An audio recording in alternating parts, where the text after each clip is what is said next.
Anton Chekhov, a name that echoes through the halls of literary greatness. He was a man of many talents, doctor by day, writer by night. His pen was his scalpel. With it, he dissected the human condition. Chekhov's stories were like snapshots of Russian life. They captured moments frozen in time. A Happy Ending is one such snapshot.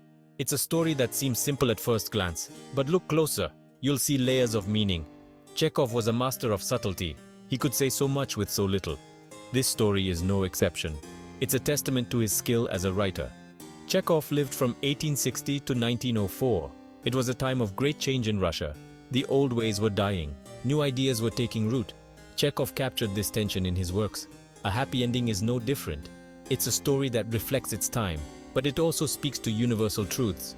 In this essay, we'll explore A Happy Ending in depth. We'll look at its characters, its themes, its techniques. We'll see how Chekhov weaves his magic, how he turns a simple tale into something profound. By the end, you'll understand why Chekhov is considered a master, why his stories continue to captivate readers today. Picture a small Russian town in the late 1800s. The streets are dusty. Wooden houses line the roads. Horse-drawn carriages clatter by. This is the world of A Happy Ending. It's a world on the brink of change. The old Russia is fading. A new one is being born.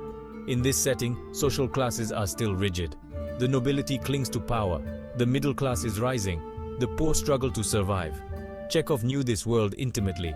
He came from humble beginnings himself. His stories often focus on the everyday struggles of ordinary people. A Happy Ending is no exception. The story takes place in the world of civil servants. These are the bureaucrats who keep Russia running. They're not rich, but they're not poor either. They occupy a precarious middle ground. Their lives are governed by strict rules and expectations. Marriage, in particular, is a serious business. It's not just about love. It's about security, status, and survival. Chekhov paints this world with vivid details. You can almost smell the samovars brewing tea. You can hear the rustle of starched uniforms. You can feel the weight of social expectations. It's a world that's both familiar and strange. It's a perfect backdrop for a story about unexpected love. The story begins with a simple scene. Two civil servants are walking home, Nikolai Ilyich Belyaev and Olga Ivanovna. They're colleagues, nothing more. But fate has other plans. A sudden rainstorm forces them to take shelter. They end up in Olga's apartment. What happens next is both predictable and surprising. Olga's young daughter Liza is there. She's sick with a fever. Belyaev, uncomfortable, wants to leave, but something keeps him there. Maybe it's pity, maybe it's curiosity, or maybe it's something else entirely. As the evening progresses, things change. Belyaev helps care for Liza. He sees a new side of Olga. She's not just a colleague, she's a mother, a woman struggling to make ends meet. Olga, in turn, sees Belyaev differently. He's kind, caring, unexpectedly gentle. The story ends with a twist. Belyaev proposes marriage. It's sudden, unexpected, but it feels right. This is the happy ending of the title. But is it really happy? Chekhov leaves that for us to decide. The ending is both satisfying and ambiguous. It's a classic Chekhov technique. Chekhov's characters are like Russian nesting dolls. Peel back one layer, you find another. Take Nikolai Ilyich Belyaev. At first, he seems typical, a stiff, proper civil servant. But as the story progresses, we see more. He's capable of kindness, of spontaneity. He surprises even himself. Then there's Olga Ivanovna. She starts as a background figure, a colleague, nothing more. But in her home, she transforms. We see her as a devoted mother, a woman bearing the weight of societal expectations. Her strength shines through her vulnerability. Little Liza, Olga's daughter, is more than just a plot device. She's a symbol of innocence, of the future. Her presence forces Belyaev to see beyond his narrow world. She's the catalyst for change. These characters are more than just individuals. They represent aspects of Russian society. The struggling single mother, the bachelor set in his ways, the child full of potential. Chekhov uses them to paint a broader picture, a picture of a society in transition. Section 5. Themes explored: hope, irony, and human nature. Hope permeates A Happy Ending. It's there in Olga's struggle to raise her daughter. It's there in Belyaev's unexpected proposal. But it's a cautious hope, tempered by reality. Chekhov doesn't promise a fairy tale. He offers a glimmer of possibility. Irony, too, plays a crucial role. The title itself is ironic. Is this ending truly happy? Or is it merely convenient? Chekhov leaves us to ponder. He presents the facts. We draw our own conclusions. Human nature is at the heart of the story. Chekhov shows us how people can surprise themselves, how circumstances can reveal hidden depths. Belyev's transformation is subtle but profound. It speaks to the potential for change in all of us. These themes intertwine like strands of a braid: hope and irony, change and stasis, the individual and society. Chekhov weaves them together masterfully. The result is a story that's both simple and complex, easy to read but hard to forget. Section 6. The Art of Subtlety. Chekhov's narrative technique. Chekhov was known for his slice-of-life approach. He didn't rely on dramatic plot twists. Instead, he focused on small moments, fleeting gestures, unspoken thoughts. A happy ending exemplifies this technique. The story's power lies in what's not said. Consider the rainstorm that brings Belyaev and Olga together. It's a common literary device, but Chekhov doesn't overplay it. It's just a fact of life, like the chance encounters that can change our lives. The subtlety makes it more powerful. Dialogue is another of Chekhov's strengths. In a happy ending, what characters say is often less important than how they say it. A hesitation, a change in tone. These reveal more than words alone. Chekhov was a master of subtext. Perhaps most importantly, Chekhov respects his readers. He doesn't spell everything out. He presents the situation. He shows the character's actions, but he leaves the final interpretation to us. It's a technique that engages the reader, makes us active participants in the story. Section 7. Cultural context. A happy ending in Russian literature. A happy ending doesn't exist in a vacuum. It's part of a rich tradition of Russian literature.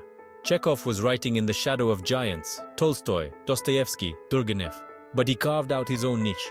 His focus on everyday life was revolutionary. In Russian literature of the time, marriage was a common theme, but it was often treated tragically.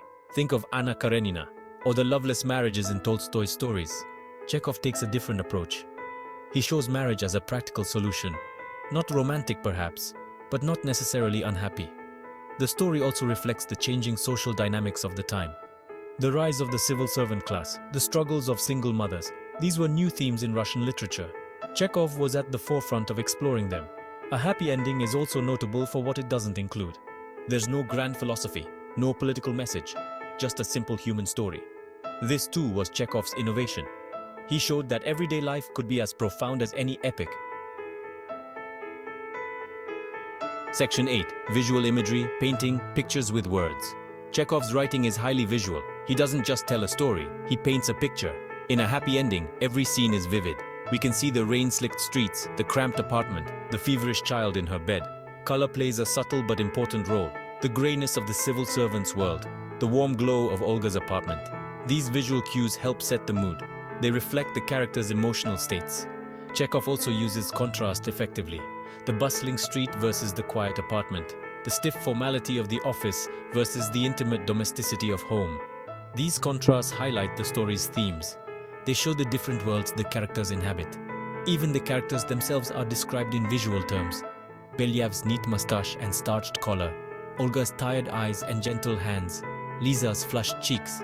These details bring the characters to life. They make them real to us. Section 9. The impact of a happy ending on readers. A happy ending may seem simple, but its impact is profound. It forces us to question our assumptions about love, about marriage, about happiness itself. Is a happy ending always what it seems? The story's ambiguity is its strength. Different readers can interpret it differently. Some may see it as truly happy, a lonely man and woman finding companionship. Others may see it as bittersweet, a marriage of convenience, not love. This open-endedness invites discussion. It makes the story linger in our minds. We find ourselves thinking about Belyaev and Olga long after we've finished reading. What will their life together be like? Will they find happiness? The story also challenges our notions of romance. It suggests that love can grow from unexpected places, that it doesn't always follow the patterns we expect. This idea can be comforting. It offers hope to those who haven't found love in conventional ways. Section 10. Relevance today. Why Chekhov's story still resonates. Over a century has passed since Chekhov wrote a happy ending, yet it still feels fresh, still relevant. Why? Because human nature hasn't changed. We still struggle with loneliness, with societal expectations, with the search for happiness. The story's themes are universal. The desire for connection, the fear of ending up alone, the hope that life can change for the better. These are as true today as they were in Chekhov's time. Moreover, the story's subtlety suits our complex times. We've grown wary of simple answers, of fairy tale endings. Chekhov's nuanced approach feels more true to life. It acknowledges the complexities of human relationships. Finally, a happy ending reminds us of the power of small moments. In our fast-paced world, it's easy to overlook the little things, the chance encounters, the unexpected kindnesses. Chekhov shows us how these can change our lives. It's a lesson we still need today, perhaps now more than ever.